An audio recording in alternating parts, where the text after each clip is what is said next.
Hello everyone, welcome to my YouTube channel. So far we have discussed about the Stone Age, then the Mesolithic period, followed by the Neolithic period, and then there is the Chalcolithic civilization or the Copper Age, culminating onto the Bronze Age or the IVC. So, in today's lecture, we are going to discuss about the post IVC phase, which is known as the Vedic age or the Aryan culture. See, Aryan culture is not an archaeological culture. That means we don't have any archaeological information on this culture. There is no material evidence. So we only find the evidences from the literary texts and Vedas which was available during that time, especially the Rigvedic Samhita. So on the other hand, we have this painted graveware culture that is indeed a material culture, and we have archaeological evidences for that. So, this painted graveware culture coincided with this later Aryan culture around 1200 to 600 BC. That is, they have these things in common like settlements on the upper Ganga plains, pottery evidences, iron usage, and etc. So, what I'm trying to say is, Aryan culture ഒരു archaeological culture അല്ല. You cannot find any material evidence. അത് എന്താണ്, നമുക്ക് Vedic അല്ലെങ്കിൽ വേദങ്ങളിലൂടെ മാത്രമേ അതിനുള്ള informations നമുക്ക് ഉള്ളൂ. അതേസമയം പെയിൻറ്റഡ് ഗ്രേവെയർ കൾച്ചർ നമുക്ക് എന്താണ്, മെറ്റീരിയൽ എവിഡൻസ് കിട്ടിയിട്ടുണ്ട്. അപ്പോൾ അത് വെച്ചിട്ടാണ് നമ്മൾ ഈ പറയുന്ന കൂട്ട് ഇവർ രണ്ടുപേരും കോ എക്സിസ്റ്റ് ചെയ്തിരുന്നതായിട്ട് പറയപ്പെടുന്നത്. കോ എക്സിസ്റ്റ് ചെയ്യുന്ന പറഞ്ഞാൽ fully through out the Aryan culture നമുക്ക് ഇവരെ കാണാൻ പറ്റില്ല. പെയിൻറ്റഡ് ഗ്രേവെയർ കൾച്ചർ അറൌണ്ട് 1200 to 600 BC-യിലാണ് കാണുന്നത്. അതെന്ന് പറയുന്നത് ലേറ്റർ വേദിക് ഏജുമായിട്ടാണ് കോയിൻസൈഡ് ചെയ്യുന്നത്. ഇനി നമുക്ക് വേദിക് ഏജ് എന്താണെന്ന് നോക്കാം. There is no written documents. ഈ ഏജിൽ നമുക്ക് എന്താണ്, ഡോക്യുമെൻറ്റ്സ് ഒന്നും തന്നെ കിട്ടില്ല. ആകെയുള്ളത് എന്താണ്, ഋഗ്വേദിക് സംഹിത, അതേപോലെ Yajurveda, Samaveda, Atharvaveda. Early Vedic time period ആണെങ്കിൽ നമുക്ക് ഋഗ്വേദ മാത്രമേ ഉള്ളൂ. They were transmitted orally. ഓറലായിട്ടുള്ള ബ്രാഹ്മണിക്കലായിട്ടുള്ള ട്രാൻസ്മിഷൻ മാത്രമാണ് നമുക്കിവിടെ അവൈലബിൾ. പറഞ്ഞു കേട്ടുള്ള അറിവാണ് കൂടുതലും. ഈ സമയത്ത് ഇന്ത്യയിൽ എന്തില്ല, സ്ക്രിപ്റ്റ് ഇല്ല. നമ്മൾ ഓൾറെഡി പറഞ്ഞു കഴിഞ്ഞു, ഇൻഡസ് സ്ക്രിപ്റ്റാണ് അല്ലെങ്കിൽ ഇൻഡസ് പീപ്പിളാണ് ആദ്യമായിട്ടൊരു സ്ക്രിപ്റ്റ് കൊണ്ടുവരുന്നത്. വരെ ഡെസിഫർ ചെയ്തിട്ടില്ല കൂടുതൽ കാര്യങ്ങളും. സോ അതിനകത്ത് എന്താണ് എഴുതിയേക്കുന്നത് നമുക്ക് അറിയില്ല. അപ്പോൾ അടുത്ത വേദിക് ഏജ് വന്നപ്പോഴും നമ്മളിവിടെ ഒരു പ്രോപ്പർ ആയിട്ടുള്ള ഒരു സ്ക്രിപ്റ്റ് ഇന്ത്യയിൽ അപ്പോഴും ഡെവലപ്പ് ചെയ്തിട്ടില്ല. നമുക്ക് ഈ ഏർലി വേദിക് കൾച്ചർ ചില ചാൽക്കോലിത്തിക് കൾച്ചറുമായിട്ട് ബന്ധപ്പെട്ട് കിടക്കുന്നുണ്ട്. അതേപോലെ ലേറ്റർ വേദിക് കൾച്ചർ നമ്മൾ നേരത്തെ പറഞ്ഞ പെയിൻറ്റഡ് ഗ്രേവെയർ കൾച്ചർ അല്ലെങ്കിൽ അയൺ ഏജുമായിട്ട് ബന്ധപ്പെട്ട് കിടക്കുന്നുണ്ട്. ഐ ഹാവ് ഓൾറെഡി ടോൾഡ്, നമ്മുടെ ഇന്ത്യയിൽ ഒരു കൾച്ചറൽ മൊസൈക്ക് ആയിരുന്നു ഇന്ത്യ എന്നുള്ളത് നമ്മൾ നേരത്തെ പറഞ്ഞൊരു കാര്യമാണ്. സോ ഒരു സ്ട്രോങ് കൾച്ചറൽ ഫൗണ്ടേഷൻ ഇന്ത്യയിൽ ശരിക്കും വരുന്നത് ഈ ഒരു വേദിക് ഏജിൻ്റെ സമയത്താണ്. നമുക്ക് ഒരുപാട് സെറ്റിൽമെൻറ്റുകൾ, ഇൻഡസ് കഴിഞ്ഞാൽ പിന്നെ ഒരുപാട് സെറ്റിൽമെൻറ്റ്സ് കാണാൻ കഴിയുന്നത് ഈ വേദിക് ഏജിലാണെന്നുള്ളത് മനസ്സിലാക്കുക. അപ്പം വില്ലേജ്, അതിപ്പം എങ്ങനെയുള്ള സെറ്റിൽമെൻറ്റ്സ് ആണ് നിങ്ങൾക്ക് കാണാൻ കഴിയുന്നത്, വില്ലേജ് സെറ്റിൽമെൻറ്റ്സ് ആണ്. നമ്മൾ എപ്പോഴും അർബനൈസേഷൻ പറയുകയാണെങ്കിൽ നമുക്ക് എന്താണ് IVC പറയാം. IVCയിൽ സിറ്റികളായിരുന്നു. പിന്നീടില്ല സെറ്റിൽമെൻറ്റ്സ് അല്ല, വില്ലേജ് സെറ്റിൽമെൻറ്റ്സിൻ്റെ ഒക്കെ ഒരു ഫൗണ്ടേഷൻ എന്ന് പറയുന്നത് നമുക്ക് വേദിക് ഏജിലാണ് കാണാൻ പറ്റുന്നത്. ഇനി എന്താണ് വേദാസ്, വേദങ്ങൾ എന്താണെന്ന്. വേദങ്ങൾ എന്ന് പറഞ്ഞാൽ they are the earliest known text to have been composed in India. ഇന്ത്യയിൽ കമ്പോസ് ചെയ്തിരുന്നതായി പറയപ്പെട്ടിരുന്ന പഴയകാല ടെക്സ്റ്റുകളെയാണ് നമ്മൾ വേദങ്ങൾ എന്ന് പറയുന്നത്. അപ്പോൾ വേദാസ് എഴുതിയിരുന്ന ലാംഗ്വേജ് എന്ന് പറയുന്നത് വേദിക് സാൻസ്ക്രിറ്റിലാണ്. നമ്മൾ ഇന്നലെ ഡിസ്കസ് ചെയ്തിരുന്നു, വേദിക് സാൻസ്ക്രിറ്റ് എന്ന് പറയുന്നത് ഒരു പ്രോട്ടോ ഇൻഡോ യൂറോപ്യൻ ലാംഗ്വേജിൽ നിന്നും ഡെവലപ്പ് ചെയ്ത ഒരു ലാംഗ്വേജ് ആണെന്ന് പറയുന്നുണ്ട്. ഈ പ്രോട്ടോ ഇൻഡോ യൂറോപ്യൻ ലാംഗ്വേജ് ആരുടെയാണ്? ഇത് ഈ പറഞ്ഞ ആര്യന്മാരുടെ ലാംഗ്വേജാണ്. ഇതിൽ നിന്നാണ് ഈ സാൻസ്ക്രിറ്റ് വന്നത്, ഈ ഒരു വേദിക് സാൻസ്ക്രിറ്റ് വന്നതെന്ന് നമുക്കിപ്പോൾ മനസ്സിലായി. നമുക്ക് 4 വേദങ്ങളാണുള്ളത് അല്ലേ? ഋഗ്വേദം, യജുർവേദം, സാമവേദം ആൻഡ് അഥർവ വേദ. ഇതിനകത്ത് ഏറ്റവും പഴയ ടെക്സ്റ്റ് എന്ന് പറയുന്നത് ഋഗ്വേദിക് സംഹിത അറൌണ്ട് 1500 to 1000 BC-യിലാണ്. 1500 BC-യിലാണ് ഇതിൻ്റെ മേജർ കണ്ടൻറ്റും എഴുതിയിട്ടുള്ളത്. പിന്നീടുള്ള അഡിഷൻസ് ഒക്കെ 1000 BC ഒക്കെ ആയപ്പോഴാണ് വരുന്നത്. ഓക്കെ. അപ്പോൾ ഈ ഒരു വേദിക് ടെക്സ്റ്റുകളെല്ലാം they were memorized and orally transmitted. ആരായിരുന്നു ചെയ്തിരുന്നത്? ബ്രാഹ്മിൺസ്. അവരുടെ ജോലിയായിരുന്നു ഇതിൻ്റെ ഓറൽ ട്രാൻസ്മിഷൻ. കാരണം we know that learning was a monopoly of Brahmins. ബ്രാഹ്മിൺസിന് മാത്രമായിരുന്നു ലേണിംഗ് അല്ലെങ്കിൽ ടീച്ചിങ് പ്രൊഫഷനിൽ ഒരു മോണോപോളി ഉണ്ടായിരുന്നത്. അവരായിരുന്നു ഗുരുകുല സമ്പ്രദായമൊക്കെ വെച്ചിട്ട് എന്ത് ചെയ്തിരുന്നത്? ആൾക്കാർക്ക് ഇൻഫർമേഷൻ പറഞ്ഞു കൊടുത്തിട്ടുള്ളത്. വേദങ്ങളിൽ നമുക്ക് എന്ത് ഇൻഫർമേഷനാണ് കിട്ടുന്നത്? യെസ്, ആ സമയത്ത് പൊളിറ്റിയെക്കുറിച്ച്, അതേപോലെ സൊസൈറ്റിയെക്കുറിച്ച്, അതേപോലെ തന്നെ റിലീജിയൻ, പിന്നെ ആ കാലഘട്ടത്തിലെ ഫിലോസഫി, ഇതിനെയൊക്കെ കുറിച്ചുള്ള ഇൻഫർമേഷനാണ് നമുക്ക് മെയിനായിട്ട് എവിടെ നിന്ന് കിട്ടിയിട്ടുള്ളത്? ഈ ഒരു വേദങ്ങളിൽ നിന്ന് നമുക്ക് അറിയാൻ സാധിക്കുന്നത്. ഓക്കെ. ഈ വേദിക് ഹൈംസിൻ്റെ എല്ലാത്തിൻ്റെയും കൂടെ കളക്ഷനെ നമ്മൾ എന്ത് വിളിക്കും? സംഹിതാസ് എന്നാണ് വിളിക്കുന്നത്. Collection of Vedic hymns is known as what? Samhita. ഇപ്പം ഋഗ്വേദ എന്താണ്? ഒരു സംഹിതയാണ്, Rigvedic Samhita, which is the earliest text, അല്ലേ? അപ്പം ഈ പറഞ്ഞ ഈ സംഹിതാസ് എന്ന് പറയുന്നത് ദേ ആർ റിച്വലിസ്റ്റിക് ടെക്സ്റ്റുകളാണ്, അല്ലേ? അതായത് ഇതിനകത്ത് റിച്വൽസും മെൻഷൻഡ് ആണ്. എന്തൊക്കെ കാര്യങ്ങൾ എങ്ങനെയൊക്കെ ചെയ്യണം എന്നുള്ള കാര്യങ്ങളൊക്കെ എന്താണ് ഈ സംഹിതസിനകത്ത് എഴുതിയിട്ടുണ്ട്. സോ അങ്ങനെ വെച്ച് നോക്കുമ്പോൾ നമുക്ക് ഒരു കാര്യം മനസ്സിലാക്കും, ഒരു social and religious importance of rituals. അന്നത്തെ കാലത്ത് റിച്വൽസിന് എത്രമാത്രം ഇമ്പോർട്ടൻസ് കൊടുത്തിരുന്നതായിട്ട് നമുക്ക് അറിയാൻ പറ്റും. പൊളിറ്റിയെക്കുറിച്ചും സൊസൈറ്റിയെക്കുറിച്ചും റിലീജിയനെക്കുറിച്ചും ഫിലോസഫിയെക്കുറിച്ചുള്ള ഇൻഫർമേഷൻ, റിച്വൽസിനെ കുറിച്ചുള്ള ഇൻഫർമേഷൻ, ഇതെല്ലാം നമുക്ക് എവിടെ നിന്നാണ്? ഈ സംഹിതാസിൽ നിന്നും കിട്ടും. ഈ ഓരോ സംഹിതയിലും ഈച്ച് വൺ ഓഫ് ദ സംഹിതയ്ക്കകത്ത് they have added text known as Brahmanas. എന്താണ്? ബ്രാഹ്മിൺസ് അല്ല, ബ്രാഹ്മണാസ്. ബ്രാഹ്മണാസ് എന്ന് പറഞ്ഞാൽ ഇതിനെ കോംപ്ലിമെൻറ്റ് ചെയ്യുന്ന ടെക്സ്റ്റുകളാണ്. ഇതെന്ന് പറഞ്ഞാൽ റിച്വൽസ് പറഞ്ഞിട്ടുണ്ടെങ്കിൽ എങ്ങനെ ചെയ്യണം എന്നുള്ളതുണ്ടല്ലോ, എന്താ കമൻട്രീസ് ആണ്. ഇതിനെക്കുറിച്ചുള്ള ഡീറ്റെയിൽഡ് ആയിട്ടുള്ള കമൻറ്ററികളാണ്. ഡീറ്റെയിൽഡ് കമൻട്രീസും അതേപോലെ തന്നെ എന്താണ് എങ്ങനെ വേണം rituals, how to perform rituals, അതിൻ്റെ കാര്യങ്ങൾ എങ്ങനെയൊക്കെയാണ് എന്നുള്ള കുറേ ഡീറ്റെയിൽസ് കൊടുക്കുന്നതാണ് നമ്മൾ ഈ ബ്രാഹ്മണാസ് എന്നുള്ള ആഡഡ് ടെക്സ്റ്റുകളിൽ നമുക്ക് കാണാൻ സാധിക്കുന്നത്. ഇനി ഓരോ ബ്രാഹ്മണ അല്ലെങ്കിൽ ഈ ആഡഡ് ടെക്സ്റ്റിലും there should be an Aranyaka. എന്താണ്? ആരണ്യക കാണും. Aranyaka means what? It's a forest text. പണ്ട് നമുക്കറിയാം ഈ മുനിമാരൊക്കെ കാട്ടിൽ പോയി തപസ് ചെയ്തിട്ടാണ് പല കാര്യങ്ങളൊക്കെ ചെയ്തതെന്നൊക്കെ നമ്മൾ സ്റ്റോറീസിൽ കേട്ടിട്ടുണ്ട്. അപ്പോൾ ആരണ്യകം എന്ന് പറഞ്ഞാൽ ഫോറസ്റ്റ് ടെക്സ്റ്റാണ്. ഇപ്പം അവിടെ പോയി എന്തൊക്കെ ചെയ്യണം, എങ്ങനെയൊക്കെ തപസ്സിരിക്കണം, അല്ലെങ്കിൽ എന്തൊക്കെ കാര്യങ്ങൾ ചെയ്യണം എന്നുള്ളതാണ് ഈ ആരണ്യകയിൽ പറയുന്നത്. അതേപോലെ ഉപനിഷത്സ്, ഇതിൻ്റെയൊക്കെ അഡീഷണൽ ആണ് എന്ത്? ഉപനിഷത്സ് എന്ന് പറയുന്നത്. ഓക്കെ. അപ്പോൾ ഈ ആരണ്യക എന്താ ഞാൻ പറഞ്ഞത്? They are mystic ritual instructions ആണ്. That is to be undertaken in a secret by the sages who live in the forest. ഫോറസ്റ്റിൽ താമസിക്കുന്ന സേജസ് അവർ ചെയ്യേണ്ട കുറച്ച് കാര്യങ്ങൾ, അതും റിച്വലിസ്റ്റിക് ആയിട്ടുള്ള ഇൻസ്ട്രക്ഷൻസ് ആണ് വരുന്നത്. ഉപനിഷത്സിൽ എന്താണ്? ഫിലോസഫിക്കൽ ആയിട്ടുള്ള എൻക്വയറീസ് ആണ് വരുന്നത്. എന്താണ്? ഫിലോസഫിക്കൽ ആയിട്ടുള്ള എൻക്വയറീസ് ആണ് വരുന്നത്. അപ്പം ഇത്രയാണ് ഇതിനകത്തുള്ള അഡീഷൻസ് വരുന്നത്. അപ്പം സംഹിതാസിൽ എന്താണുള്ളത്? വേദിക് ഹൈംസ് എല്ലാം കമ്പൈൽ ചെയ്തിരിക്കുന്നു. റിച്വൽസിനെ കുറിച്ച് മെൻഷൻഡ് ആണ്. Each Samhita will have a Brahmana which contains the detail commentaries and also how to perform rituals and things concerning that, and each brahmana will have an aranyaka or the forest text. So these are some mystical ritual instructions that is to be undertaken by a sage who live in the forest, and that to be in secret. പിന്നെ ഉപനിഷത്സ് ഉണ്ട്. They are philosophical enquiries. അപ്പോൾ ഇതിപ്പോൾ നമ്മൾ ഋഗ്വേദയുടെ കാര്യങ്ങളാണ് പറഞ്ഞത്. ഇനി നമുക്ക് ബാക്കി 3 കൂടെ നോക്കാം. അടുത്ത ഏതാണ്? സാമവേദ. സാമവേദയിൽ നമുക്ക് മ്യൂസിക്കൽ നോട്ട്സ് ആണുള്ളത്. എന്താണ്? Musical notes. നമ്മുടെ ഇപ്പോഴത്തെ മ്യൂസിക്കിൻ്റെ ഏർലിയസ്റ്റ് പ്രെഡസസർ എന്നൊക്കെ പറയാം ഈ സാമവേദ. ഇതിനകത്ത് മ്യൂസിക്കൽ നോട്ട്സ് ആണ് ഉള്ളത്. യജുർവേദയ്ക്കകത്തുള്ളത് എന്താണെന്ന് അറിയാമോ? ഇതിനകത്ത് കൂടുതലും റിച്വൽസിനെ കുറിച്ചും ഹൈംസിനെ കുറിച്ചും ഒക്കെയാണ്. റിച്വൽസും ഹൈംസും ഒക്കെയാണ് യജുർവേദയ്ക്കകത്ത് വരുന്നത്.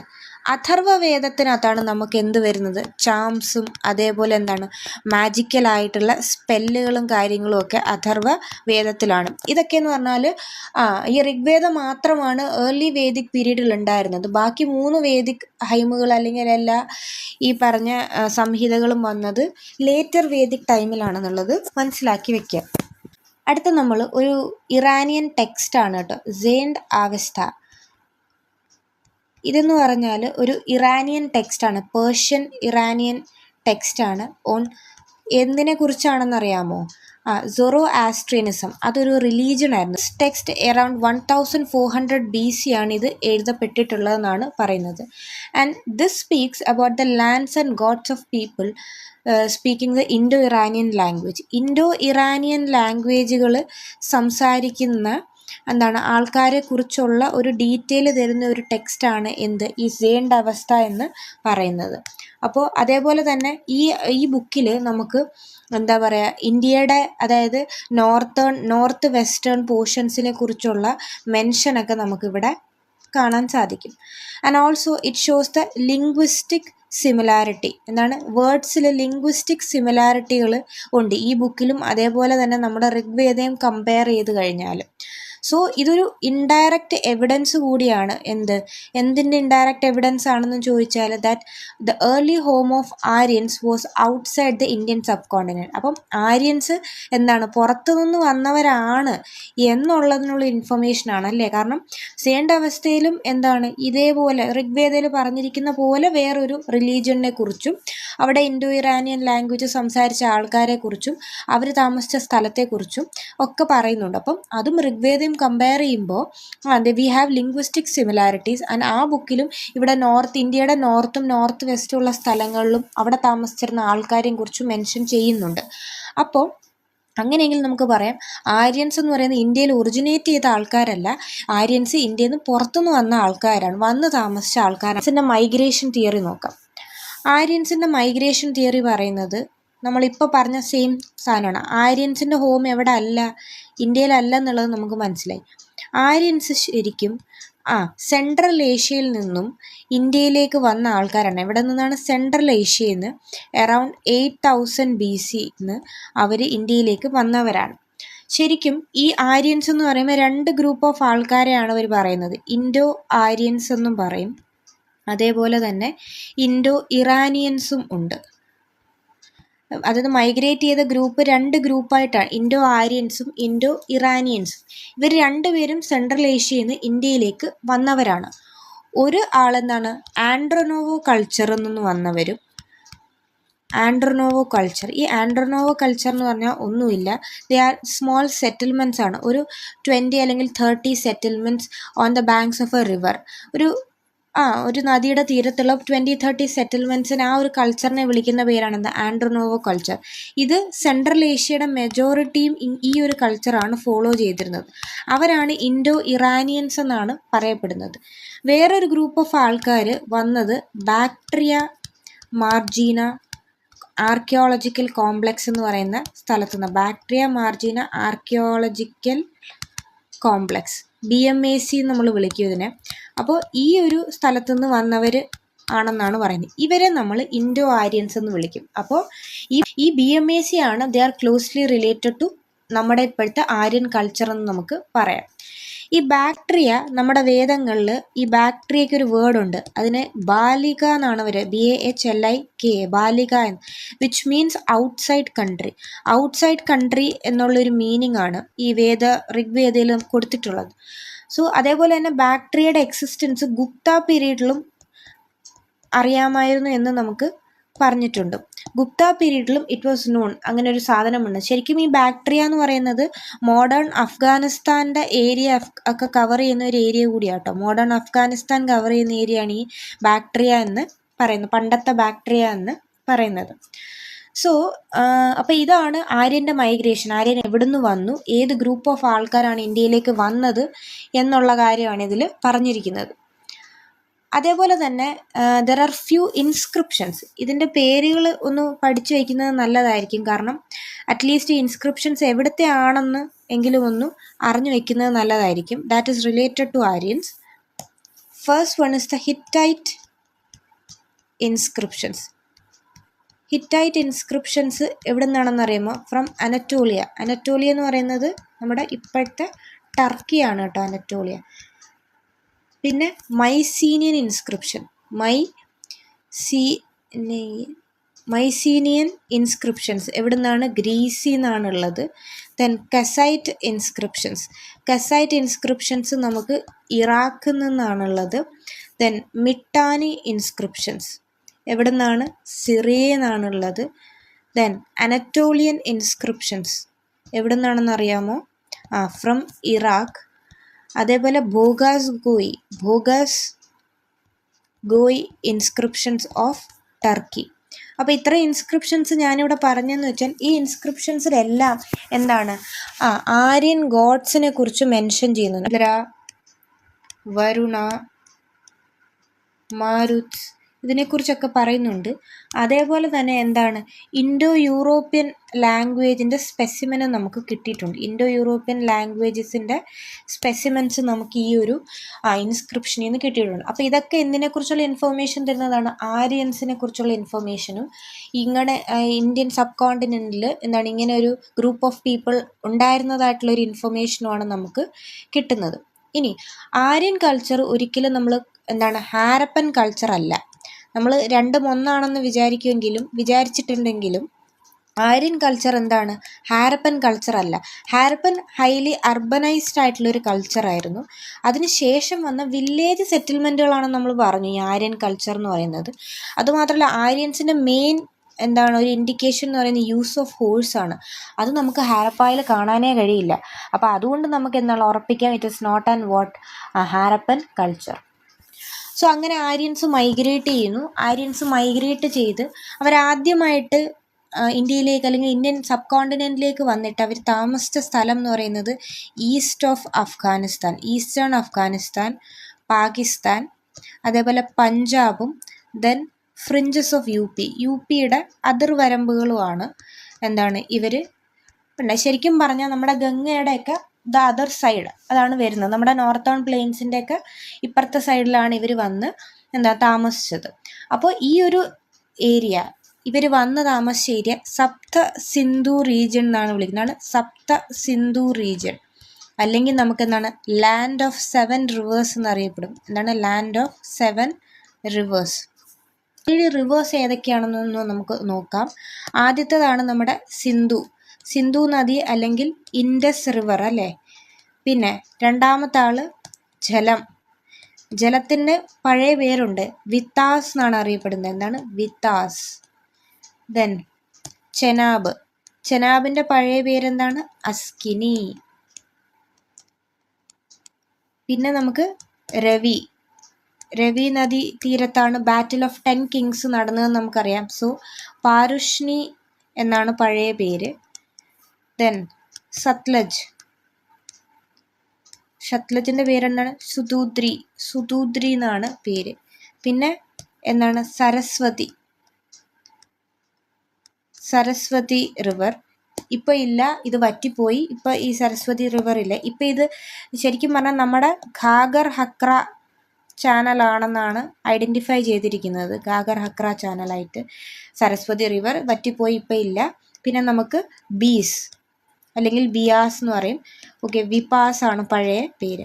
ഇതാണ് നമ്മുടെ 7 റിവേഴ്സ് അല്ലെങ്കിൽ സിന്ധുവിൻ്റെ ട്രിബ്യൂട്ടറീസ് എന്ന് പറയുന്ന സാധനങ്ങൾ. അപ്പോൾ ഈ ഒരു ഏരിയയിലാണ് ആര് വന്ന് താമസിച്ചത്? ഈ പറയുന്ന ആര്യൻസ് വന്ന് താമസിച്ചിരുന്നതായിട്ടാണ് പറയുന്നത്. ഓക്കെ, സോ ഈ ഞാൻ പറഞ്ഞില്ലേ സരസ്വതി റിവർ ഇപ്പോൾ ഐഡൻറ്റിഫൈ ചെയ്തിരിക്കുന്ന ഘാഗർ ഹക്ര ചാനലായിട്ടാണെന്ന് പറഞ്ഞാൽ ഇപ്പോഴത്തെ ഈ സരസ്വതി റിവറിന് വേറൊരു പേരുണ്ടായിരുന്നു. അതായത് നമ്മുടെ സേണ്ട് അവസ്ഥയിൽ പറയുന്ന ഒരു പേര് ഓർത്ത് വയ്ക്കുക. എവിടുന്ന്? ഹർക്കാവതി. നല്ല സിമിലാരിറ്റി ഉണ്ടല്ലോ സരസ്വതിയും ഹർക്കാവതിയും. ഇത് സേണ്ട് അവസ്ഥ ടെക്സ്റ്റിലുള്ള മെൻഷനാണ്. അപ്പോൾ നമുക്ക് ലാംഗ്വേജ് സിമിലാരിറ്റി നമുക്ക് എന്ത് ചെയ്യാൻ പറ്റും? കാണാൻ കഴിയും. ഇവരിവിടെ ഈ അവസ്ഥൻ റിവറായിട്ടാണ് ഈ ഹർക്കവതിയെ പറയുന്നത്. അതായത് ഒഴുകി വരുന്ന സ്ഥലം ചിലപ്പോൾ അവിടുന്ന് ഇറാനിയൻ പോർഷൻ നിന്നായിരിക്കാം.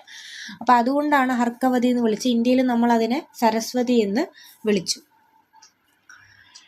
ഇനി ഋഗ്വേദാസ് ആര്യൻസിനെ കുറിച്ച് മാത്രമല്ല സംസാരിക്കുന്നത്. ആര്യൻസ് ഇങ്ങനെ ഇവിടെ വന്ന് താമസിച്ചപ്പോൾ ഇവിടെ ഓൾറെഡി ആൾക്കാർ താമസിക്കുന്നുണ്ട്. അവരെ നോൺ ആര്യൻ പീപ്പിളായിട്ടാണ് ആര്യന്മാർ കണ്ടത്. ആര്യന്മാരല്ലാത്ത എല്ലാവരും നോൺ ആര്യൻ പീപ്പിൾ. അപ്പം ആര്യൻസ് ഇന്ത്യയിലേക്ക് വന്നപ്പോൾ ദേ എൻകൗണ്ടേർഡ് ദ ലോക്കൽ നേറ്റീവ്സിനെ എൻകൗണ്ടർ ചെയ്യുന്നു. ആ ലോക്കൽ നേറ്റീവ്സിനെ അവർ ദാസാസ് അല്ലെങ്കിൽ ദാസ്യൂസ് എന്നാണ് വിളിച്ചത്. അങ്ങനെ ഈ ആര്യൻസും ദാസ അല്ലെങ്കിൽ ദാസ്യവും തമ്മിൽ വഴക്ക് നടക്കുന്നു. അതിനകത്ത് ത്രസാദസ്യു ത്രസ ദാസ്യു എന്ന് പറയുന്നത് ഒരു ആര്യൻ ചീഫിൻ്റെ പേരാണ്. ഇതൊക്കെ ഋഗ്വേദയിലാണ് പറഞ്ഞിട്ടുള്ളത്. ഈ ത്രസാദാസ്യു എന്താണ്? ദേ ഓവർ പവേർഡ് ദി നേറ്റീവ്സിനെ തോൽപ്പിച്ച് ഈ ഒരു ആര്യൻ ചീഫ് മെയിൻ ആളായിട്ട് മാറുന്നു. ആര്യന്മാർ എന്താണ് ഇവിടെയുള്ള ലോക്കൽ നേറ്റീവ്സിനെ എന്താണ് കൾച്ചറലി ഇൻഫീരിയർ ആയിട്ടും അതേപോലെ കളർ വൈസും ഇൻഫീരിയർ ആയിട്ടാണ് കണ്ടിട്ടുള്ളത്. അവർ നോക്കുമ്പോൾ ഈ നേറ്റീവ്സ് എന്താണ് ഫാലസ് വർഷിപ്പ്, നമ്മൾ ഫാലസ് എന്താണെന്ന് ഓൾറെഡി പറഞ്ഞിട്ടുണ്ട് IVCയിൽ. ഫാലസ് വർഷിപ്പ് അതേപോലെ അനിമൽ ഹസ്ബൻഡറി ഒന്നും ചെയ്തിരുന്നില്ല. അനിമൽ ഹസ്ബൻഡറി ഒന്നും ചെയ്യാത്ത ആൾക്കാരായിട്ട് വളരെ പ്രിമിറ്റീവ് ആയിട്ടുള്ള ആൾക്കാരായിട്ടാണ് ഈ നേറ്റീവ്സിനെ ആര്യന്മാർ കണ്ടത്. അതേപോലെ they differentiated them based on colour, ഒരു കളർ ഡിഫറൻസിയേഷൻ നടത്തിയിരുന്നു. അതായത് ആര്യന്മാർ ഫെയറും ഈ നേറ്റീവ്സ് ആൾക്കാരെന്താണ് ഡാർക്കും ആണെന്നുള്ള, അതാണ് മെയിനായിട്ട് ആര്യൻ നോൺ ആര്യൻ എന്നുള്ള ഒരു ഡിവിഷൻ വരുന്നത് തന്നെ കളർ വെച്ചിട്ടാണ് ഐഡൻറ്റിഫൈ ചെയ്യുന്നത്. ആര്യവർണ്ണ അതേപോലെ ദാസവർണ്ണ, ഇങ്ങനെയുള്ള 2 വർണ്ണയെക്കുറിച്ച് ഇവിടെ പറയുന്നുണ്ട്. നമ്മുടെ ഋഗ്വേദയിൽ പറയുന്നുണ്ട് ആര്യവർണ്ണയും ദാസവർണ്ണയും. ഈ വർണ്ണ എന്ന് പറയുന്നത് നമ്മുടെ ഒക്യുപ്പേഷൻ ബേസ്ഡ് അല്ല, ഇത് സ്ട്രിക്ട്ലി കളർ ബേസ്ഡ് ആയിട്ടുള്ളതാണ് ഈ ഒരു വർണ്ണം. അല്ലെങ്കിൽ ദാസ്യൂസിൻ്റെ സിമ്യു അതേപോലെ സിമ്യു കിക്കാട്ട ഇവരൊക്കെ നോൺ ആര്യൻ ആയിട്ടുള്ള നേറ്റീവ് ആൾക്കാരുടെ പേരായിട്ടാണ് ഐഡൻറ്റിഫൈ ചെയ്തിരിക്കുന്നത്. അതേപോലെ ഇവർ അതായത് ഈ ദാസ്യു ആയിട്ട് മാത്രമല്ല വഴക്ക് നടത്തിയത്, ആര്യൻസ് തമ്മിൽ അങ്ങോട്ടും ഇങ്ങോട്ടും അടിയുണ്ടായിരുന്നു, ആരാണ് ബെറ്റർ ആണെന്നുള്ള രീതിയിൽ അങ്ങനെ ഉണ്ടായിരുന്നു. അതേപോലെ കൗസിന് വേണ്ടിയിട്ട് വഴക്കുണ്ടായിരുന്നു, കാരണം കാറ്റിൽ was considered wealth at that time. അപ്പോൾ ഗവിഷ്ടി മീൻസ് സെർച്ച് ഫോർ കൗ, ഇത് ഋഗ്വേദയിൽ മെൻഷൻഡ് ആയിട്ടുള്ള ഒരു ടേമാണ്, സെർച്ച് ഫോർ കൗസിന് വേണ്ടിയുള്ള സെർച്ച്, ഇത് ചെയ്തിരുന്നതായിട്ടും അതേപോലെ കൗവിന് വേണ്ടിയിട്ട് വാർ ഫോട്ട് ചെയ്തിരുന്നതായിട്ടും ഒക്കെ ചെയ്യുന്നുണ്ട് ഇവർ പറയുന്നുണ്ട്. അപ്പം ദാസാദാസിയായിട്ട് മാത്രമല്ല എല്ലാവരുമായിട്ടും ചെയ്തിരുന്നു, ഇവർ വഴക്കിട്ടിരുന്നു. ഇതിനകത്ത് മെയിനായിട്ട് ഈ വന്ന ആര്യൻസിൽ 2 മെയിനായിട്ടുള്ള റൂളിംഗ് ക്ലാസ്സുകൾ ഉണ്ടായിരുന്നു. അവരാരാണെന്ന് ചോദിച്ചാൽ ഭരത ആൻഡ് ത്രിസ്റ്റു. ആരാണ്? ഭരത, ത്രിസ്റ്റു, 2 റൂളിംഗ് ആയിട്ടുള്ള ആര്യൻ ക്ലാസ് ആയിരുന്നു ഭരതയും ത്രിസ്റ്റു. ഓക്കെ, ഇവരെ സപ്പോർട്ട് ചെയ്തുകൊണ്ട് പ്രീസ്റ്റ് ആയിട്ടുള്ള വശിഷ്ഠ ഉണ്ടായിരുന്നു. ആരാണ്? Vashishtha was a priest supporting them. അങ്ങനെയാണ് ഇവർ റൂൾ ചെയ്തിരുന്ന സ്ഥലമായതുകൊണ്ടാണ് നമ്മുടെ ഇന്ത്യക്ക് ഭാരതവർഷ എന്നുള്ളൊരു പേര് ഋഗ്വേദത്തിൽ പറയുന്നുണ്ട്. ഭാരതവർഷ എന്നുള്ള പേര്.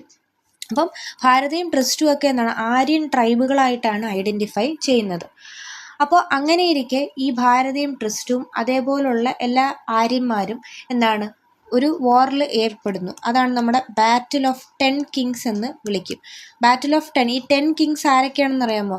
5 ആര്യന്മാരും 5 നോൺ ആര്യൻ ചീഫ്സ് അല്ലെങ്കിൽ 5 നേറ്റീവ് ആയിട്ടുള്ള ചീഫ്സ്, അവരുടെ ട്രൈബുകളും വെസസ് ആരാണ്? ഈ ഒരു ഭാരത, ത്രിസ്റ്റു, ഈ ഉള്ള അപ്പർ റൂളിംഗ് ക്ലാസ്സുകളുമാണ് വഴക്ക് നടന്നത്. അങ്ങനെ ഇത് നടത്തിയത് ഈ ഒരു വാർ നടന്നത് പാരുഷ്ണി നദീതീരത്താണ്. പാരുഷ്ണി എന്ന് പറഞ്ഞാൽ നമ്മുടെ രവിയുടെ ബാങ്ക്സിലാണ് ഈ ഒരു ഫൈറ്റ് നടന്നത്. അതിൽ ആരാണ് വിജയിച്ചതെന്ന് ചോദിച്ചാൽ സൂദാസ് എന്ന് പറയുന്ന ആൾക്കാരാണ് ഇതിൽ പ്രോമിനൻ്റ് ആയിട്ട് അല്ലെങ്കിൽ ലീഡിങ് ആയിട്ട് വന്നത്. ഓക്കെ, അതിനകത്ത് ഡിഫീറ്റ് ചെയ്ത ക്ലാനിൽ ഓരോ ആളായിരുന്നു ആര്? പുരൂസ്. ഡിഫീറ്റഡ് ക്ലാൻ ആയിരുന്നു ആര്? പുരൂസ് എന്ന് പറയുന്നത്. അങ്ങനെ ചെയ്തു? ഈ പുരുവും അതേപോലെ നമ്മുടെ ഭാരദാസും, നേരത്തെ ലീഡിങ് ആയിട്ടുള്ള ഭാരദാസും ഒരു അലയൻസ് അവരുണ്ടാക്കുന്നു. എന്നിട്ട് അവർ കുരു ക്ലാൻ ഫോം ചെയ്യുന്നു. ഏതാണ്? കുരു ട്രൈബ് അല്ലെങ്കിൽ കുരു ക്ലാൻ ഫോം ചെയ്യുന്നു. പിന്നീട് ഈ കുരൂസ് അടുത്ത വേറൊരു ട്രൈബായിട്ടുള്ള പാഞ്ചാലാസുമായിട്ട് അലൈൻ ചെയ്യുന്നു. എന്നിട്ട് ഇവരെന്ത് ചെയ്യുന്നു? കുരു പാഞ്ചാല എന്നുള്ള രീതിയിൽ upper Gangetic valley, upper Ganga പ്ലെയിൻസിൽ എന്ത് ചെയ്യുന്നു? ഇവരുടെ ഡോമിനൻസ് കാണിച്ച് ഇവരത് കൈയടക്കി വെക്കുന്നു. അതാണ് കുരു പാഞ്ചാല റീജിയൻ എന്നുള്ള രീതിയിൽ ഐഡൻറ്റിഫൈ ചെയ്തിരിക്കുന്നത്. ഇനി നമുക്ക് ഫീച്ചേഴ്സ് ഓഫ് ആര്യൻസിൻ്റെ ഫീച്ചേഴ്സ് എന്തൊക്കെയാണെന്ന് നോക്കാം. കാരണം എന്താണ് അതർ ദാൻ ഹാരപ്പാസ്, എന്തായിരുന്നു ഇവർക്ക് അഡീഷണൽ ആയിട്ടുള്ളത് എന്ന് നമുക്ക് അറിയണ്ടേ. ഒന്നെന്ന് പറയുന്നത് ദേ ഡൊമസ്റ്റിക്കേറ്റഡ് ഹോഴ്സസ്. അവരെന്ത് ചെയ്തു? ഹോഴ്സസിനെ ഡൊമസ്റ്റിക്കേറ്റ് ചെയ്യുന്നു. നമ്മുടെ ഹോമറിൻ്റെ ഇലിയാഡ് ആൻഡ് ഒഡീസിയിൽ, ശരിക്കും പറഞ്ഞാൽ ഗ്രീക്കിൻ്റെ ഹിസ്റ്ററി അറിയണമെന്നുണ്ടെങ്കിൽ ഹോമറിൻ്റെ ഇലിയാഡും ഒഡീസിയും നമുക്ക് റെഫർ ചെയ്യേണ്ടി വരും. അതിൽ ഈ പറയുന്ന ഹോഴ്സസിനെ മെൻഷൻ ചെയ്യുന്നുണ്ട്.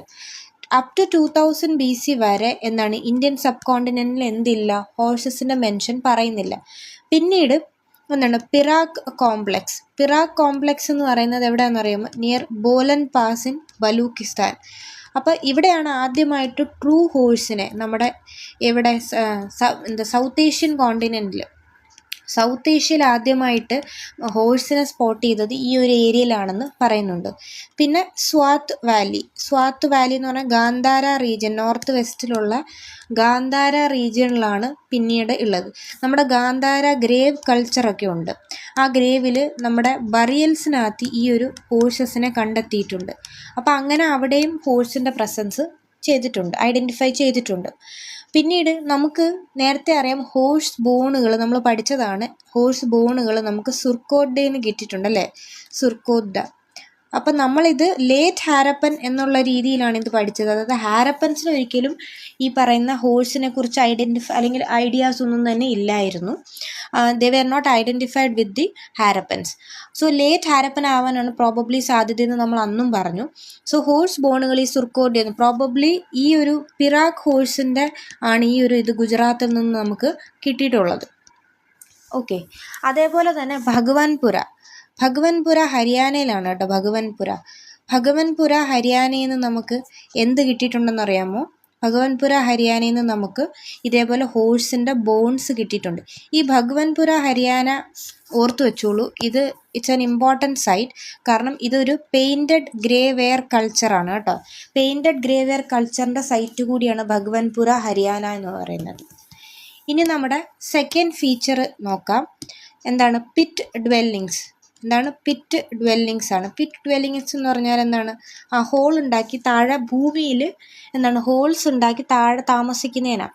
അപ്പോൾ ഇതിൽ നിന്നൊരു ഐഡിയ കിട്ടും, ഇവർ കോൾഡ് കണ്ടീഷൻ, സെൻട്രൽ ഏഷ്യയിൽ നിന്ന് വന്നവരല്ലേ, അപ്പോൾ കോൾഡ് ഹൈ ആൾട്ടിറ്റ്യൂഡ് ഏരിയയിൽ നിന്ന് വന്നവരാണ്.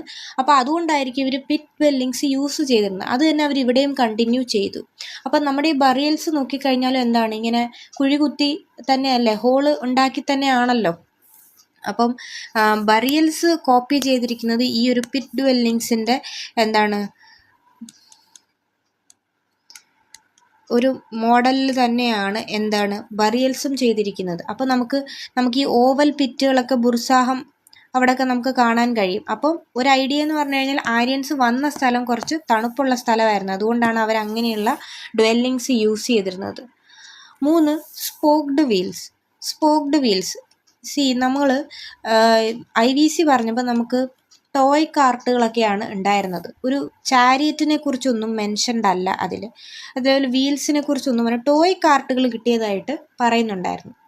അപ്പോൾ ഇവിടെ വരുമ്പോൾ നമുക്ക് ആര്യൻസിൻ്റെ കേസിൽ എന്തുണ്ട്, അവർക്ക് ചാരിയറ്റ് യൂസ് ചെയ്തിരുന്നാലും അതിനകത്ത് സ്പോക്ഡ് വീലുകൾ ഉള്ളതായിട്ടും പറയുന്നുണ്ട്. അവർ ലാർജ് സ്കെയിലായിട്ട് ഇത് യൂസ് ചെയ്തിരുന്നതായിട്ട് പറയുന്നുണ്ട്.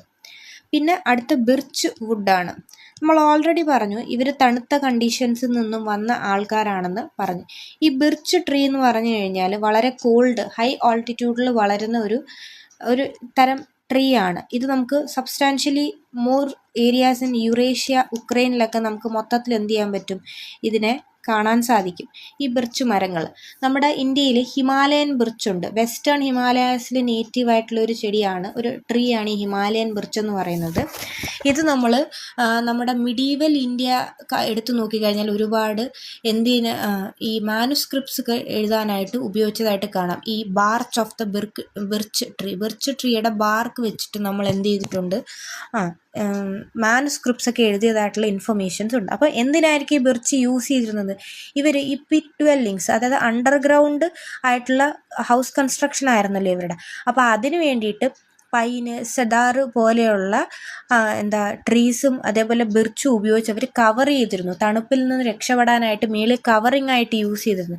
ഇത് മേജറായിട്ട് നമ്മുടെ മറ്റേ ആൻഡ്രോനോവൻ സെറ്റിൽമെൻറ്റുകളില്ലേ, അപ്പോൾ ആൻഡ്രോനോവൻ സെറ്റിൽമെൻറ്റ്സിൻ്റെ ഒരു ഫീച്ചറായിട്ടാണ് ഈ ബിർച്ച് വെച്ചിട്ടുള്ള ഡ്വെല്ലിങ്സിനെ കവർ ചെയ്യുന്ന ഒരു രീതി എന്ന് പറയുന്നത്. അപ്പോൾ സബ്ടെറേനിയൻ ഡ്വെല്ലിങ്സ് എന്നാണ് പറയുന്നത്. അത് അണ്ടർഗ്രൗണ്ട് ഹോംസ് എന്ന് വേണമെങ്കിൽ നമുക്കതിനെ പറയാം. ബിർച്ചിൻ്റെ യൂസേജ് നമ്മൾ പറഞ്ഞു. അടുത്തത് ക്രിമേഷനാണ്. ക്രിമേഷൻ പരിപാടി നമ്മൾ ഹാരപ്പൻസിൽ ബറിയൽ മാത്രമേ പറഞ്ഞിട്ടുള്ളൂ. ബറിയലിന് ശേഷമുള്ള ക്രിമേഷനും കാര്യങ്ങളും ഒന്നും നമ്മൾ പറഞ്ഞിട്ടില്ല. കത്തിക്കുന്ന അല്ലെ അങ്ങനത്തെ പരിപാടികളൊന്നും നമ്മൾ എവിടെ പറഞ്ഞിട്ടില്ല, ഇതിൽ പറഞ്ഞിട്ടില്ല. അതുമാത്രമല്ല, ഹാരപ്പൻസ് പൊതുവെ എർത്ത് ബറിയൽസും അതേപോലെ തന്നെ പോട്ട് ബറിയൽസ് ഇതൊക്കെയാണ് അവർ പ്രാക്ടീസ് ചെയ്തിരുന്നത്. ക്രിമേഷൻ എന്നുള്ളൊരു സാധനം ചെയ്തിട്ടില്ല. പിന്നെ fire cult. Evidence of ash നമുക്ക് അങ്ങ് സ്റ്റോൺ ഏജിൽ കിട്ടിയതാണ്, കർണൂൽ കേവ്സിൽ നിന്നും. പിന്നെ യൂസ് ഓഫ് ഫയർ നമ്മൾ നിയോലിത്തിക് പീരീഡിലൊക്കെ കണ്ടതാണ്. ഫയർ യൂസേജ് അന്നു മുതലേ ഉണ്ടായിട്ടുണ്ട്. പക്ഷെ നമുക്ക് ഈ പറയുന്ന ഫയർ അൽത്താർ, നമ്മുടെ ഋഗ്വേദയിൽ പറയുന്ന വേദി എന്ന് പറയുന്നത് എന്താണ്, ഫയർ അൽത്താറുകൾക്കായിരുന്നു വേദി എന്ന് പറയുന്നത്. ഈ തരം എന്താ പറയുക, ഈ ഒരു വേദിക് അൽത്താർ ഫോം, വേദിക് അൽത്താറുകൾ നമുക്ക് പണ്ട് കാണാൻ സാധിക്കത്തില്ല. അത് ആര്യൻസിൻ്റെ എന്താണ് മാത്രം ഒരു സ്പെഷ്യാലിറ്റി ആയിട്ടാണ് പറയുന്നത്. വേദിക് അൽത്താർ ഈ ഒരു ഫോമിലുള്ള ഈ പറഞ്ഞ ഫയർ കൾട്ട് അല്ലെങ്കിൽ അത് കാണാൻ സാധിക്കുന്നത് നമ്മുടെ ആര്യൻസിൻ്റെ ഇതായിട്ടാണ് പറയുന്നത്. ഇനി അടുത്തത് അനിമൽ സാക്രിഫൈസ്. നമ്മൾ അനിമൽ സാക്രിഫൈസ് ഹാരപ്പയിൽ കണ്ട ഒരു കാര്യമല്ല. അത് എന്താണ്, ആര്യൻസിൻ്റെ മാത്രം ഒരു സ്പെഷ്യാലിറ്റിയാണ്. ഒരു ആര്യൻ റിച്വലിൻ്റെ ഭാഗമായിട്ട് നമുക്ക് പറയാം. ഈ ലേറ്റർ വേദിക് പീരീഡൊക്കെ ആകുമ്പോഴത്തേക്ക് ഇത് പിന്നെ പല റിച്വൽസ്, അശ്വമേധ യാഗം എന്നൊക്കെ ഉള്ള രീതിയിലൊക്കെ മാറുന്നുണ്ട്. പിന്നെ ഹോഴ്സ് സാക്രിഫൈസ്, ഇതും ആരുടെയാണ് ഇമ്പോർട്ടൻ്റ് ആയിട്ടുള്ള ആരുടെ റിച്വലാണ്, നമ്മുടെ ആര്യൻസിൻ്റെ റിച്വലാണ്.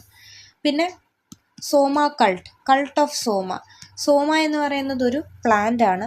It is essentially identified as a plant known as ephedra. എന്താണ് എഫിഡ്ര എന്ന് പറയുന്ന ഒരു ചെടിയാണ്. ഇതിൻ്റെ യൂസേജ് കാണാൻ, ഇതൊരു ഇൻടോക്സിക്കേറ്റിംഗ് ആയിട്ടുള്ള ഒരു അത് വെച്ചിട്ട് ഇൻടോക്സിക്കേറ്റിംഗ് ആയിട്ടുള്ള ഡ്രിങ്കുകൾ ഉണ്ടാക്കും, ഡ്രിങ്കിങ് റിച്വൽസിൻ്റെ ഒക്കെ ഭാഗമായിട്ട്. ഈ സോമ എന്ന് പറയുന്ന പ്ലാന്റ് ഒരു ദൈവമായിട്ട് അല്ലെങ്കിൽ ഒരു ഡെയിറ്റി ആയിട്ട് അവരൊരു ഗോഡായിട്ട് വർഷിപ്പും ചെയ്തിരുന്നു. അതേപോലെ തന്നെ സിമ്പിൾ ഓഫ് സ്വാസ്തിക സിമ്പിൾ ഇതാണ് സ്വാസ്തിക സിമ്പിൾ. ഇതും എന്താണ് ആര്യൻസിൻ്റെ ഒരു മാർക്കാണെന്നാണ് പറയുന്നത്. പക്ഷേ ഇത് നമ്മുടെ ഋഗ്വേദത്തിലോ അല്ലാതെയുള്ള ലിറ്റററി ടെക്സ്റ്റിലോ ഒന്നും കാണാൻ പറ്റത്തില്ല. ഇത് ക്രിസ്ത്യൻ ഈറ വന്നപ്പോൾ അവരുടെ ടെക്സ്റ്റുകളിലാണ് ഇങ്ങനെ ഒരു സ്വാസ്തിക സിമ്പിൾ ഇതേപോലെ പ്രോബബ്ലി ഈ ആര്യൻസ് യൂസ് ചെയ്തിരുന്നതായിട്ട് പറയുന്നത്. പിന്നെ മേജർ ആയിട്ടുള്ളതെന്ന് പറഞ്ഞാൽ introduction of proto Indo European ലാംഗ്വേജിൻ്റെ ഇൻട്രൊഡക്ഷൻ. ഇതാണ് ഇവർ മെയിനായിട്ട് കൊണ്ടുവന്നത്. ഇതാണ് which was later developed into Vedic Sanskrit. അപ്പോൾ ഇത്രയും കാര്യങ്ങളാണ് ഇവരുടെ മേജർ ഫീച്ചർ എന്ന് പറയുന്നത്. നമ്മൾ നേരത്തെ ആദ്യം പറഞ്ഞൊരു കാര്യമാണ് ഹോമറിൻ്റെ ഇലിയാഡും ഒഡീസിയെക്കുറിച്ച്. അപ്പോൾ ഈ ഇലിയാഡും അതേപോലെ ഒഡീസിയും എന്തിൻ്റെ ഇതായിരുന്നു, നമ്മുടെ ഗ്രീക്ക് ഹിസ്റ്ററിയെക്കുറിച്ചുള്ള ഒരു ഇൻഫർമേഷനാണ് അവർ തരുന്നത്. ഇതിനകത്ത് ഹോഴ്സിനെ കുറിച്ച് മെൻഷൻ ചെയ്തിട്ടുണ്ട്, അതേപോലെ തന്നെ അയണിനെ കുറിച്ച് മെൻഷൻ ചെയ്തിട്ടുണ്ട്, അതേപോലെ തന്നെ ഫയർ കൾട്ടുകൾ, അതേപോലെ തന്നെ സോമ കൾട്ടിൻ്റെ പ്രിവലൻസ്, ഇതിനൊക്കെ കുറിച്ച് മെൻഷൻ ചെയ്തിട്ടുണ്ട്. ഓക്കെ, ഇനി അടുത്തതെന്ന് പറഞ്ഞ ഫീച്ചർ എന്ന് പറഞ്ഞാൽ ദേ പ്രാക്ടീസ്ഡ് അഗ്രികൾച്ചർ. കുറച്ചും കൂടെ ബെറ്റർ ആയിട്ടുള്ളൊരു അഗ്രികൾച്ചറാണ് ഇവർ പ്രാക്ടീസ് ചെയ്തത്. അതേപോലെ പാസ്റ്ററലിസവും ഇവർ പ്രാക്ടീസ് ചെയ്തിരുന്നു. നമുക്ക് വുഡൻ പ്ലോഷെയറും ഒക്കെ നമുക്ക് കിട്ടിയിട്ടുണ്ട്. അതേപോലെ സോയിങ്, ഹാർവെസ്റ്റിംഗ്, ത്രഷിങ്, പല സീസണിനെ കുറിച്ചുള്ള അറിവുകളൊക്കെ സീസൺസിനെ കുറിച്ചുള്ള നോളജ് ഇവർക്ക് ഉണ്ടായിരുന്നു. അന്നത്തെ കാലത്ത് ലാൻഡിൻ്റെ പ്രൈവറ്റ് ഓണർഷിപ്പ് എന്ന് പറയുന്നൊരു സാധനം ഇല്ല, അക്യുമുലേഷനോ കാര്യങ്ങളോ ഒന്നും തന്നെ ഇല്ല. പ്രൈവറ്റ് ഓണർഷിപ്പ് ഒന്നും അന്ന് വന്നിട്ടില്ലായിരുന്നു. പിന്നെ ക്രാഫ്റ്റ്സ് ഒക്കെ പറയുകയാണെന്നുണ്ടെങ്കിൽ വേറെ കാർപ്പൻറ്റേഴ്സ് ഉണ്ടായിരുന്നു. അതേപോലെ പിന്നെ നമുക്കറിയാവുന്നൊരു കാര്യം ആരാണ്, ചാരിയറ്റ് മേക്കേഴ്സ്, രഥമുണ്ടാക്കുന്ന ആൾക്കാർ, ചാരിയറ്റ് മേക്കേഴ്സ്, പോട്ടറി ചെയ്തവർ, മെറ്റലർജി ചെയ്തവർ. മെറ്റൽസ് ഏതൊക്കെ നോണായിരുന്നു അന്ന് നമുക്ക് നോണായിട്ടുള്ള മെറ്റൽ കോപ്പറും അതേപോലെ ബ്രോൺസും ആണ്. അയൺ വന്നിട്ടില്ല കേട്ടോ. നമുക്ക് ഏർലി വേദിക് പീരീഡിൽ അയൺ എന്നുള്ള സാധനം വന്നിട്ടില്ല. ഇവരിതിനെ അയസ് എന്നാണ് വിളിച്ചത്. ലേറ്റർ വേദിക് പീരീഡിലേക്ക് വരുമ്പോഴാണ് അയണിൻ്റെ ഒരു ഇത് വരുന്നത്. അന്ന് ശ്യാമ അയസ് അല്ലെങ്കിൽ കൃഷ്ണ അയസ് എന്നറിയപ്പെടുന്ന അയൺ വരുന്നത് എപ്പോഴാണ്, ലേറ്റർ വേദിക് പീരീഡിലാണ്. പിന്നെ ആര്യൻസ് എന്ന് പറയുന്നത് എവിടെയാണ് താമസിച്ചിരുന്നതെന്ന് ചോദിച്ചാൽ ഫോർട്ടിഫൈഡ് മഡ് സെറ്റിൽമെൻറ്റ്സ്. എന്താണ് ഫോർട്ടിഫൈഡ് മഡ് സെറ്റിൽമെൻറ്റ്സിലാണ് ഇവർ താമസിച്ചിരുന്നത്. ഒരിക്കലും ഇവരെന്ത് ചെയ്തിട്ടില്ല, സിറ്റീസിൽ താമസിച്ചിരുന്നില്ല എന്നുള്ളതാണ് മേജറായിട്ടുള്ള. അതാ ഞാൻ പറഞ്ഞത്, ഇതൊരു എന്താണ് അർബനൈസ്ഡ് കൾച്ചർ ആയിരുന്നില്ല, വില്ലേജ് സെറ്റിൽമെൻറ്റുകളാണ് നമുക്ക് ഈ ഒരു ആര്യൻ കൾച്ചറിൽ കാണാൻ കഴിയുന്നത്. ആര്യൻ പോളിറ്റിയെ കുറിച്ച് പറഞ്ഞു കഴിഞ്ഞാൽ മെയിനായിട്ട് ട്രൈബ് എന്ന് പറയുന്ന അല്ലെങ്കിൽ ജന എന്ന് വിളിക്കുന്നതാണ് മെയിനായിട്ടുള്ള യൂണിറ്റ് പറയുന്നത്. ഇത് ഹെഡ് ചെയ്തുകൊണ്ട് ഇവരുടെ ലീഡറായിട്ടുള്ള രാജൻ ഉണ്ടായിരുന്നു, who is the tribal chief. ഈ ഒരു പോസ്റ്റ് എന്ന് പറയുന്നത് ഹെറിഡിറ്ററി ആയിട്ടുള്ള ഒരു പോസ്റ്റാണ്. ആൻഡ് ഓൾസോ ഇലക്ഷൻസ് വഴിയാണ് നമ്മൾ രാജനെ തീരുമാനിക്കുന്നത്. പിന്നെ വിസ് എന്ന് പറയുന്ന ഒരു കാറ്റഗറി, വിസ് എന്ന് പറഞ്ഞാൽ കോമൺ പീപ്പിൾ ആണ് വിസ്. ഓക്കെ. അതേപോലെ ഗ്രാമ എന്ന് പറയുന്നത് എന്താണ്, വില്ലേജസിനാണ് ഗ്രാമ എന്ന് പറയുന്നത്. That is headed by whom, ഗ്രാമണിയാണ് അത് ഹെഡ് ചെയ്തിരുന്നത്. ദെൻ കുല എന്ന് പറയുന്നത് ഒരു ഫാമിലി, സോഷ്യൽ യൂണിറ്റ് എന്നൊക്കെ ഫാമിലി അല്ലെങ്കിൽ സോഷ്യൽ യൂണിറ്റ് എന്ന് നമുക്ക് വിളിക്കാം. ഓക്കെ.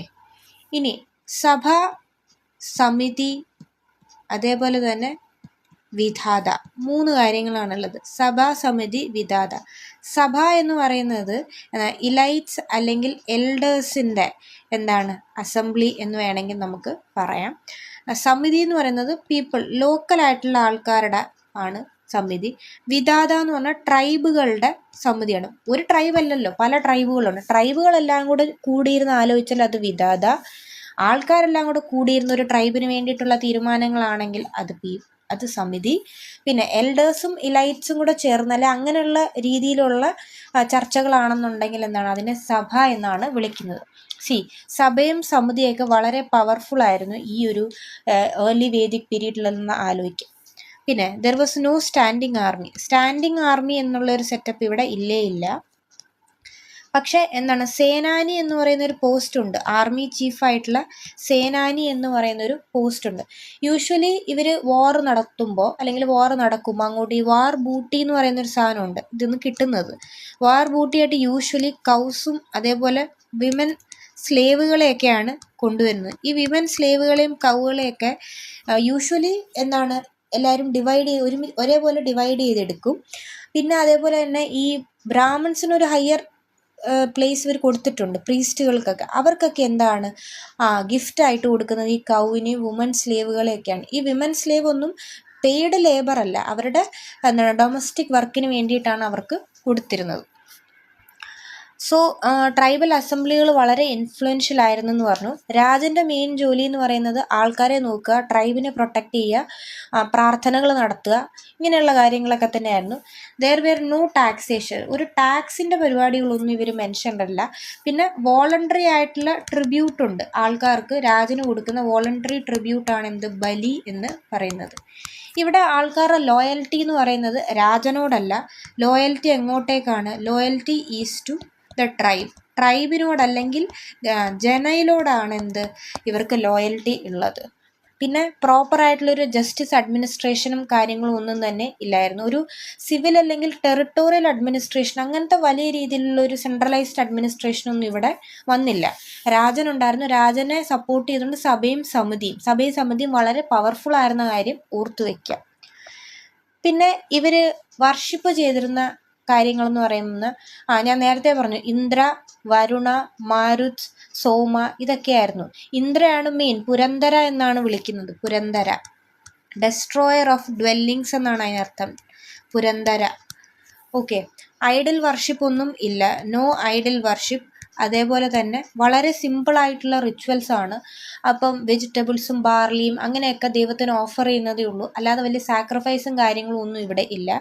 മെയിനായിട്ട് പ്രെയർ നടത്തിയിരുന്നത് എന്തിനു വേണ്ടിയിട്ടാണെന്ന് ചോദിച്ചാൽ, ഒന്ന് ചിൽഡ്രൻ, പ്രജയ്ക്ക് വേണ്ടിയിട്ടായിരുന്നു. അത് പ്രിഫറബിളി ആർക്കാണ്, മെയിൽ എന്നുള്ള രീതിയായിരുന്നു. പിന്നെ പശു, കാറ്റിലിന് വേണ്ടിയിട്ട് ഉണ്ടായിരുന്നു. പിന്നെ ഫുഡ്, വെൽത്ത്, അങ്ങനെയുള്ള എല്ലാ കാര്യങ്ങൾക്കുമാണ് മെയിനായിട്ട് പ്രെയർ നടത്തിയിരുന്നത്. സോഷ്യൽ സ്ട്രക്ചർ നമുക്ക് നോക്കാം. ഒരു വളരെ സിമ്പിളായിട്ടുള്ള വർണ്ണ സിസ്റ്റമാണ് ഇവർക്കുണ്ടായിരുന്നത്. ഞാൻ നേരത്തെ പറഞ്ഞു അല്ലേ, ആര്യവർണ്ണയും അതേപോലെ തന്നെ ദാസവർണ്ണയും ബേസ്ഡ് ഓൺ കളർ ആയിരുന്നു ഉണ്ടായിരുന്നത്. അങ്ങനെ വന്നപ്പോൾ വന്ന 3 കാറ്റഗറി ഓഫ് ആൾക്കാർ വന്നു. വാരിയേഴ്സ്, അതേപോലെ പ്രീസ്റ്റ്, അതേപോലെ കോമൺ പീപ്പിൾ. ഈ 3 കാറ്റഗറി വന്നു.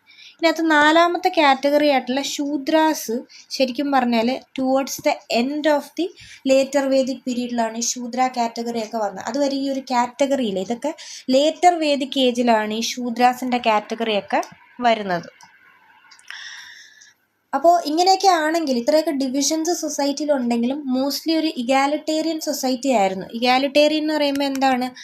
ഇക്വാലിറ്റി ടു ഓൾ, അല്ലെ എല്ലാവരും ഈക്വലായിട്ട് കാണുന്ന ഒരു സൊസൈറ്റി ആയിരുന്നു. പക്ഷെ ഡിവിഷൻ ഓഫ് ലേബറും ജെൻഡറും എക്സിസ്റ്റ് ചെയ്തിരുന്നു. ഓക്കെ. പിന്നെ സോഷ്യൽ മൊബിലിറ്റി പോസിബിൾ ആയിരുന്നു. സോഷ്യൽ മൊബിലിറ്റി എന്ന് പറയുമ്പോൾ എന്താണ്? People could change there position means position അല്ല, പ്രൊഫഷൻ ചേഞ്ച് ചെയ്യാം. അവർക്ക് അവരുടെ ഒക്കുപ്പേഷൻ മാറ്റിയിട്ട് വേറെ ഒക്കുപ്പേഷൻ എടുത്ത് വലിയ രീതിയിലാവാം. ഇപ്പം ഒരു കോമൺ ആയിട്ടുള്ള ആൾക്ക് വേണമെങ്കിൽ ഒരു വാരിയർ ആവാം, അല്ലെങ്കിൽ ഒരു പ്രീസ്റ്റ് ആവാം എന്നുള്ളൊരു സോഷ്യൽ മൊബിലിറ്റി അവിടെ പറ്റുമായിരുന്നു. പോസിബിൾ ആണ് അങ്ങനെ. അതായത് ഒക്കുപ്പേഷൻ ബൈ ബർത്ത് എന്ന് പറയുന്ന ഒരു സെറ്റപ്പ് അല്ല. അതുകൊണ്ടാണ് ഈ സോഷ്യൽ മൊബിലിറ്റി. അപ്പോൾ ഒക്കുപ്പേഷൻ ബൈ ബർത്ത് ഇല്ല. ജനിക്കുമ്പോഴേ നിങ്ങളുടെ ജാതി നിർണ്ണയിക്കുന്ന സെറ്റപ്പ് അവിടെ വന്നിട്ടില്ലായിരുന്നു. ഓക്കെ. നമ്മൾ നേരത്തെ പോളിറ്റി പറഞ്ഞ സമയത്ത് ഫാമിലി അല്ലെങ്കിൽ സോഷ്യൽ യൂണിറ്റിനെ കുല എന്നാണ് വിളിച്ചതെന്ന് പറഞ്ഞു. ഈ കുല എന്നുള്ളൊരു വാക്കിന് പകരം വേറൊരു വാക്കുണ്ട്. അവിടെ ഗൃഹ എന്നൊരു വാക്കുണ്ട്. ഗൃഹ ആണ് ശരിക്കും, അല്ലെങ്കിൽ കുല എന്ന് പറയുന്നത് രണ്ടും ഫാമിലിയെ തന്നെ കാണിക്കുന്ന സിമ്പലാണ്. ഇതൊരു മെയിൻ സോഷ്യൽ യൂണിറ്റ് ആണ്. അപ്പോൾ ഇതിനെ ഹെഡ് ചെയ്തിരുന്നത് ഗൃഹപതി, ഒരു മെയിലാണ്, ഗൃഹപതിയാണ് ഉണ്ടായിരുന്നത്. ഗൃഹപതിയുടെ ഭാര്യയായിട്ടുള്ള അല്ലെങ്കിൽ വൈഫായിട്ടുള്ള സപത്നി. ആരാണ്? സപത്നിയാണ് ഫീമെയിൽ ആയിട്ടുള്ള ഹെഡ് വരുന്നത്. പിന്നെ പണ്ടത്തേതല്ലേ, ജോയിൻറ്റ് ഫാമിലി ആണെന്ന് നമുക്കറിയാം.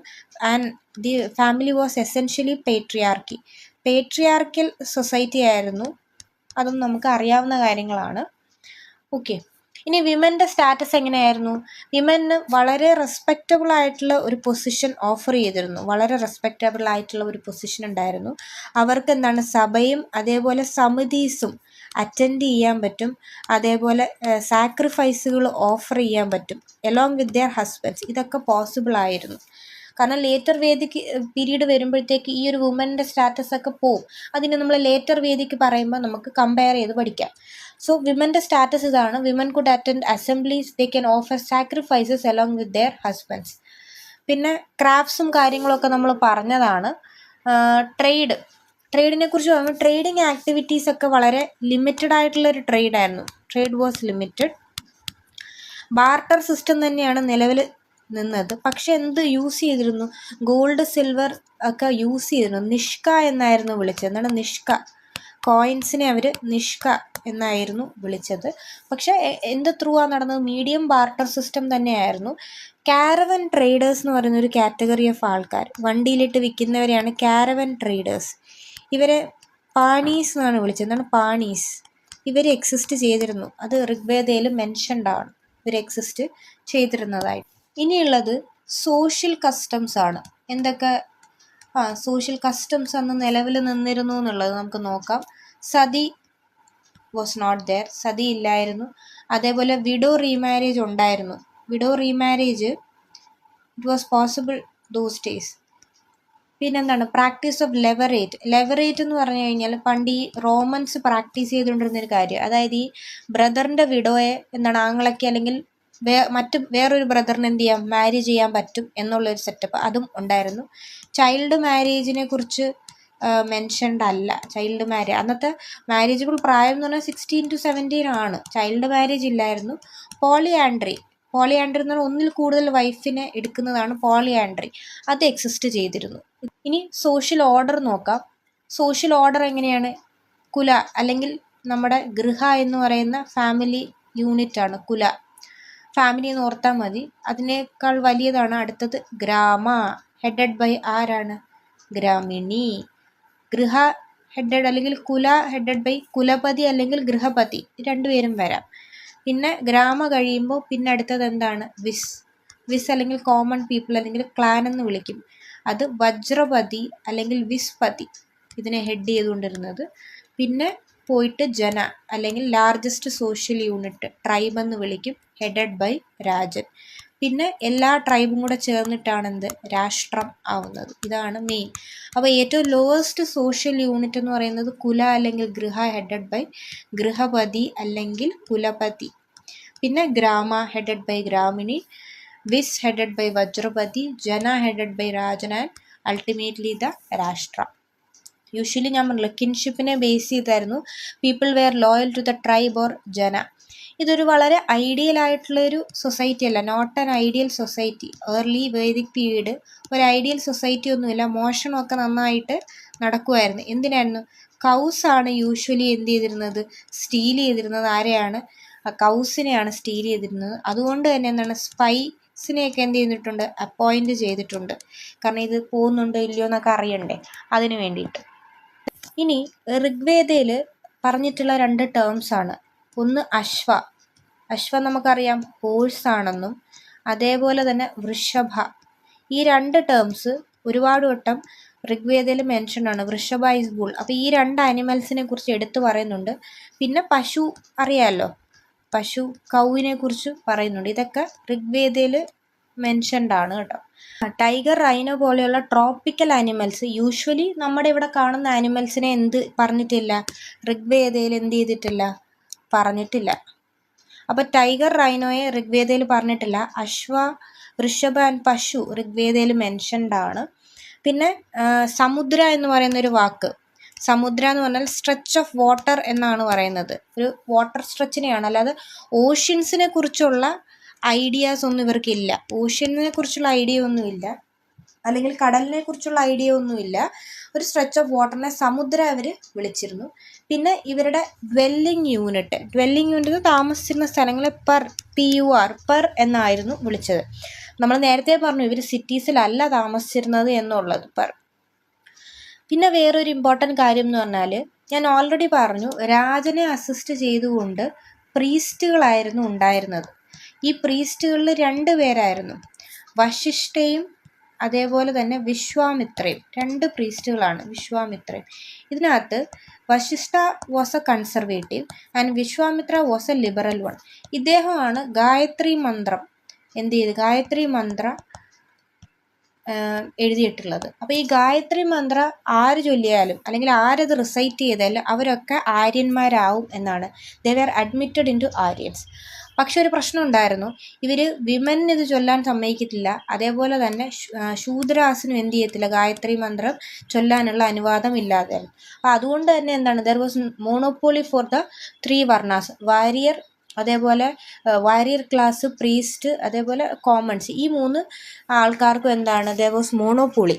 ശൂദ്രാസിനും വിമന് ഇത് സാധനം റിസൈറ്റ് ചെയ്യാനുള്ള അനുവാദം കൊടുത്തിരുന്നില്ല. പിന്നെ there is no trace of urban way of life in Rigveda. അത് നമ്മൾ ഓൾറെഡി പറഞ്ഞു. മഡ് സെറ്റിൽമെൻറ്റുകളാണെന്നും പറഞ്ഞിരുന്നു. അപ്പോൾ ഇത്രയും കാര്യങ്ങളാണ് നമ്മുടെ ഏർലി വേദിക് പീരീഡിൽ വരുന്നത്. ഇതിലിപ്പോൾ ഞാൻ മോഡേൺ NCERT കവർ ചെയ്തിട്ടുണ്ട്, തമിഴ്നാട് NCERT ക്ലാസ് 11 കവർ ചെയ്തിട്ടുണ്ട്, ആൻഡ് RS ശർമ്മ. ഇത് 3ഉം കൂടെ കമ്പൈൻഡ് ആയിട്ടുള്ള ക്ലാസ്, അതുകൊണ്ടാണ് ഇത് ഇച്ചിരി നീണ്ടുപോയത്. അപ്പോൾ ഇതിൽ പറഞ്ഞിരിക്കുന്ന എല്ലാ ഇൻഫർമേഷനും വാലിഡ് ആണ്, നിങ്ങൾക്ക് വേണമെങ്കിൽ ചെക്ക് ചെയ്ത് നോക്കാം. ഇനി നിങ്ങൾക്ക് വേറെ എങ്ങും പോയി തപ്പേണ്ട ആവശ്യമില്ല, എല്ലാം ഇതിനകത്തുണ്ട്. നിങ്ങൾക്ക് ഇഷ്ടപ്പെടുവാണെങ്കിൽ സബ്സ്ക്രൈബ് ചെയ്യുക. പിന്നെ ഡു കമൻറ്റ്. നിങ്ങൾ എന്തെങ്കിലും ഞാൻ പറയുന്നതിൽ എന്തെങ്കിലും മിസ്റ്റേക്സ് ഉണ്ടെങ്കിലും നിങ്ങൾക്ക് എന്തെങ്കിലും കൂടുതൽ ഇൻഫർമേഷൻ വേണമെങ്കിലും ഡു കമൻറ്റ്. എൻ്റെ ചാനലിൽ ഇപ്പോൾ ശരിക്കും 5 സബ്സ്ക്രൈബേഴ്സ് ആയിട്ടുണ്ട്. ഞാൻ വീഡിയോസ് ഇട്ട് തുടങ്ങിയപ്പോൾ around 22 videos I have posted, both shorts and long videos. So അതിലിപ്പോൾ ഒരു 10 days ആയിട്ടേ ഉള്ളൂ ഞാൻ ചാനൽ സ്റ്റാർട്ട് ചെയ്തിട്ട്. എനിക്ക് നല്ല വ്യൂസ് ഒക്കെ വരുന്നുണ്ട്, people are watching. And subscribe ചെയ്ത ആരാണെന്ന് അറിയില്ല, പക്ഷേ thank you so much for subscribing. ഞാൻ ഒരിക്കലും വിചാരിച്ചില്ല, ബീങ് എ ന്യൂ ചാനൽ ഇവരെ ആൾക്കാർ ഏറ്റെടുക്കും എന്നുള്ളത് ഞാൻ വിചാരിച്ചില്ല. So thank you so much for subscribing, and also thank you so much for watching everyone. ഇത് കാണുന്ന എല്ലാവർക്കും ഇതിൻ്റെ ഒരു ബെനിഫിറ്റ് എന്തായാലും ഉണ്ടാകും. കാരണം ഞാൻ അത്രയും എഫേർട്ട് എടുത്തിട്ടാണ് നിങ്ങൾക്ക് വേണ്ടി ഈ കണ്ടൻറ്റ് കൊണ്ടുവരുന്നത്. സോ നിങ്ങൾ നല്ല രീതിയിൽ പഠിക്കുക, എല്ലാവരും നല്ല രീതിയിൽ പഠിച്ച് ഒരു ജോലി മേടിക്കുക. അതിപ്പോൾ UPSC ആയാലും PSC ആയാലും എന്ത് തന്നെയാണ് നിങ്ങളുടെ എയിം എന്നുണ്ടെങ്കിൽ നിങ്ങൾ അതിൽ എത്തിച്ചേരുക. സോ അതിന് ഈ ക്ലാസ് നിങ്ങൾക്ക് ഉപകാരപ്പെടും, അത് ഞാൻ 100% ഗ്യാരണ്ടിയാണ്. നിങ്ങൾക്ക് ഈ ക്ലാസ് കണ്ടു നോക്കിയാൽ മനസ്സിലാവും. Happy learning and stay tuned for the next lecture. Thank you.